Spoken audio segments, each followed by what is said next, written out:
most certainly can. All right. Doing all right? Neil. So, Neil. This is Neil? Yeah. Okay. And you're? Sean. Sean? Yep. And you are representing? Varia. Varia. Tell the viewers out there a little bit about what Varia is and a little bit about the... So Varia is a first-person card game. It is an expandable card game. What I meant by first-person, though, because I said that first, let's talk about that. We have no minions, no creatures, no summons, no heroes that you puppeteer. It's more like build your own character. And we sell it as expandable class decks, right? This deck has the entirety of a Death Pirate class. You can mix and match any class together as long as they're part of the same attribute level system. So you kind of level up your character, right? Varia uses cards and dice to narrate a fast-paced combat between players. We go and have a system that allows for hard hits, it allows for dodges, near misses, and it allows you to weave in and out through distance. You can go and be in the back trying to launch arrows at your target, or you could, if you need to go and swing and hit them but you're that far away, you can explosively charge right back into the fray and land the fight, the hit, whatever you need. So Varia is a dynamic combat system that can be played standalone, or you can integrate it into like a D&D type session. Here's the thing, folks. There's a reason why I'm not showing the table like I should be doing, because this gentleman has so much energy. It's like, I want to show you guys everything that they have to offer, but he is literally barking so hard in order to do this, and it is like the whole mental decisions. What I need to show you guys, this awesome product. This product is there is a product like this that's down by where we are. I gotta bring you guys and gals out there to show you the product. It's an awesome what they do in regards to the wooden setup. It's great. Not knocking what you have on your table, but it's just reminding me of what they are selling down there. It's great. They're great folks down there. We are so interested in stuff. This is what they have. Yeah, we have more on that side too. This is season 1. So this is like the 2020, 2021 stuff. 2021, 2022 stuff is over on that side of the table. And we also include dice and everything as part of it. Now, for the folks that saw like the $150, the $100, this is a starter set for $25, which is. And over there, you can actually see expandable individual classes are $17. $17. So it is cheaper than $100. You can spend $100 and $150. So these $100 comes with 7, right? So comes with 7. So it's a discount $20. Right. I'm just saying, it's like if they want to just start out. Yeah, it's not like you have to shout $150 or $100. No. You could start out to see if you like it and able to do it. Start here. I always recommend start as a starter set. Why? Because it provides you the best bang for the buck. You get everything you need for 2 players to sit down, play the game, and you get an 8-page comic. Right? Now, because of the cards, I want to bring this up. It's not a heat. What would you have to say to those who's like, oh, it kind of looks like Magic the Gathering? Nothing. Actually, Noxious as well as DM Armada. DM Armada does a better job of this. He's a streamer online, and he goes and he talks about these things. He said, there are many games out there that are Magic butt games. He goes, Varia is nothing like any of those. It is a fully unique game. He says it is the most unique CCG on the market. I kind of agree, because I agree that it's the most unique game out there, but what ends up happening is... I'm getting closer because the voice of God keeps interrupting our vendor spotlight! Why? You can't... We don't want to know! We have a vendor spotlight with tremendous energy! By the way, this video is not brought to you in 3D, and if you get that reference, you need a check somewhere. Because that reference of me going 3D is way too old for some of you probably watching this video. And the fact that he's laughing, he gets the reference. Okay, so continuing on, voice of God be... Well, I can't say be damned. Oh my God, that would be bad. It depends on what you believe in. That's true.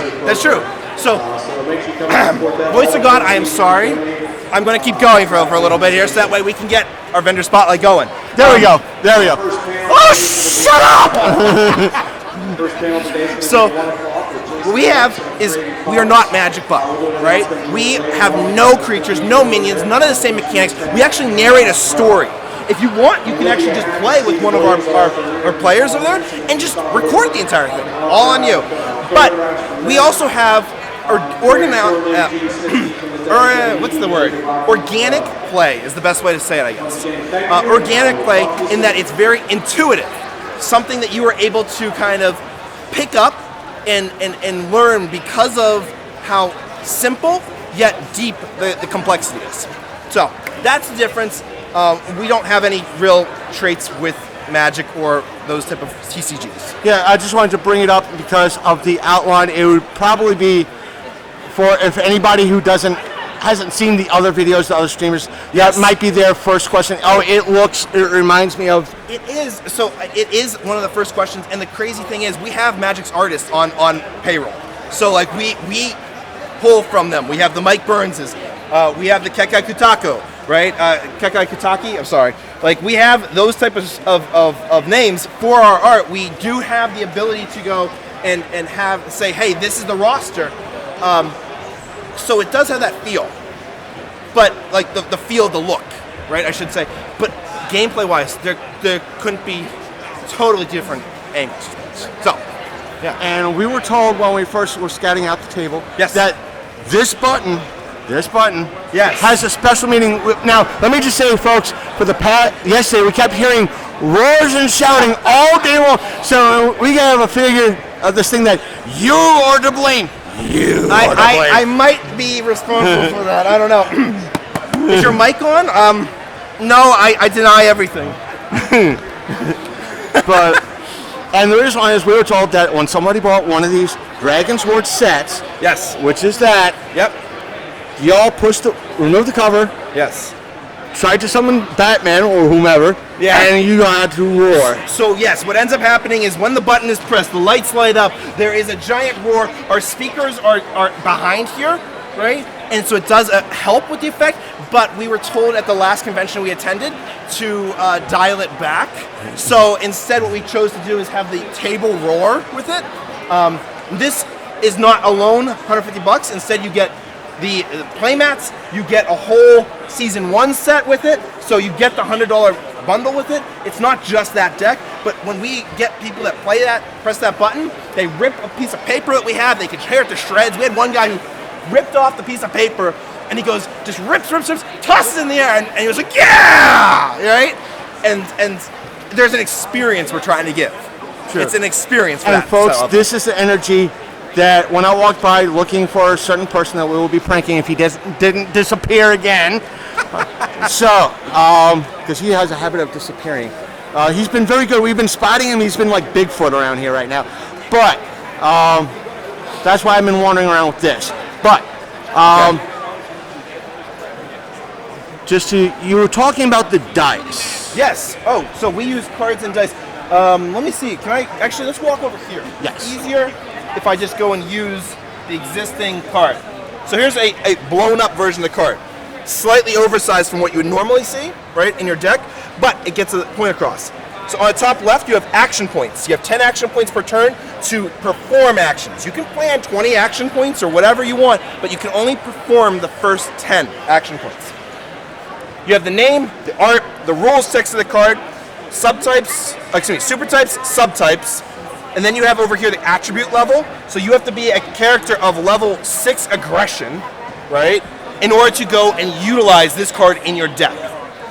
On the super types, though, it says magical, which you can kind of tell from the frame. It says attack. Top right, we're getting to those dice now. Attack. You see either a shield or a spear, and they have a square around them. You'll see also underneath that a triangle with a number in it, and it has a little triangle represents a D4, the little square represents a D6. When you get to clash with an opponent, you would roll the dice here. I got a 5 and a 2. You add the 5 plus the whatever the number is in there to go and get your total power. Power. Hit me. Hit me. Hit harder. There we go. So you can go and land a hit. That's how powerful you are. Now, what I want you to do is I want you to throw the same hit in slow motion. I'm going to focus. So power was the first number. Focus is the second number. I'm focusing real hard on his hammer coming in, and it allows me to dodge. Okay? So you can dodge attacks by having higher focus than them if you're blocking. Meet or exceed an attacker to land the hit. For an attack to land, you have to meet or exceed the block that comes out against it. You could also attack into an attack. Do me a favor. Throw the hit again, slow motion. When we go and we punch and attack each other, we land the hits together. One of us, though, gets overpowered, and the punch or the hit goes through. In that case, I just was overpowered. The rollover is what I would take, right? And that is part of how the game plays, back and forth. The last bit is that bit I was talking about where you could be at distance shooting arrows. I can't hit him, right? If I'm back here, can't land the hit. But if I had a card like this that said on its rules text, engage, right? If this action caused you to move toward your target and become engaged with them, this action gains an extra power die until end of moment. That means if I'm back here and I'm disengaged, I wouldn't normally be able to land the hit. But if I explosively charged at him, boom, I could land.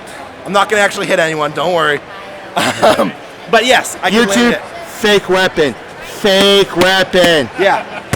Oh! Just joking. Other note, other than conventions such as 4th State Comic-Con, Yes. where can they find your product? Okay, you can find us online at playvaria.com. You can find us in potentially your local LGS. You can find us on Fun Again Distribution. And we're coming up here on Interpop. We're launching our comic series on Interpop on May 12th. And then we'll be on a monthly basis that we're going to be launching comics on Interpop. If you're overseas and you're watching, congratulations, you still have options. Atlantis Hobby over in Minnesota will ship out to you. Over in Germany, we have Yoda's Data, and we have a few different locations that are LGSs that you can reach out to us for around in Australia or other places in the EU. So those are just some of our bigger places. Can I get a card so I can add? Certainly. Where did I put that thing? Oh, no, here it is. I got it. That way I could properly link your stuff in the description. Most certainly. So- Actually, and I'm going to give you this, which is all of our social connections. Okay. It allows for Discord, right? We have an active Discord community. We have a Instagram, a Facebook, and a Twitter. This is just the website up here. And welcome to That way- Varia. Thank you so much. No problem, Chris. So